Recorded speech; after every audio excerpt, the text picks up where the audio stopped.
À 1200 km du premier village habité, une station scientifique s'est éteinte en pleine nuit. Pas lentement. Progressivement. Exactement à 2h16. 6 chercheurs ont disparu. Et la seule trace laissée derrière eux est cette phrase écrite en lettres tremblantes, « Ne pas écouter le vent ». Voici ce que personne n'a jamais osé raconter. Le docteur Elias GRNN, spécialiste de la psyché en milieu extrême, est envoyé au Svalbard. Quand il ouvre la porte de la station 47, il comprend immédiatement que quelque chose est faux. L'air est trop immobile. Les objets trop parfaitement placés. Comme si quelqu'un venait tout juste de s'absenter. Des tasses encore fumantes. Une horloge figée à 2h16. Un stylo arrêté en plein milieu d'un mot. Elias sait ce qu'il cherche. Il ignore totalement ce qu'il va trouver. Dans le laboratoire principal, 6 enregistreurs clignotent encore. Il met un casque. Écoute. Le vent. Puis un son régulier. Puis un souffle, trop humain. Le murmure arrive comme un secret qu'on ne veut pas entendre. Une voix basse, qui prononce son nom, Elias. L'enregistrement date de 3 heures avant son arrivée.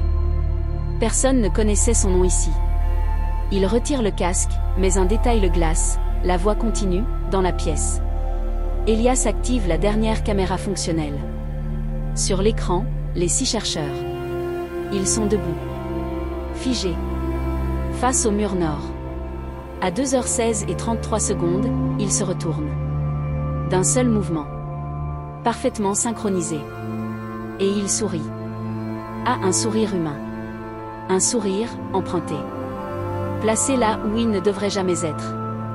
La caméra se coupe. Dans la salle radio, Elias trouve le carnet du professeur Dahl. Ces dernières lignes sont écrites dans une panique désespérée. Les voix ne viennent pas du vent. Elles viennent du silence. Chacun d'entre nous a entendu ce qu'il craint le plus. Le silence n'est pas l'absence de bruit. C'est une présence. La radio se met à grésiller. Une voix appelle Elias. On arrive dans 10 minutes, ne bougez pas. Mais quelque chose cloche. La respiration derrière la phrase est identique. Parfaitement copiée. Comme si la voix n'était pas vivante. Elias fuit la station. La neige hurle, le vent la serre, mais soudain, tout se coupe. Le monde devient muet. Le silence se referme sur lui comme une prison. Plus profond que le vide. Plus lourd que le bruit. Un silence qui, écoute. Il voit une balise brisée, celle du professeur Dahl. Il comprend. Ce n'est pas quelque chose d'extérieur qui attaque.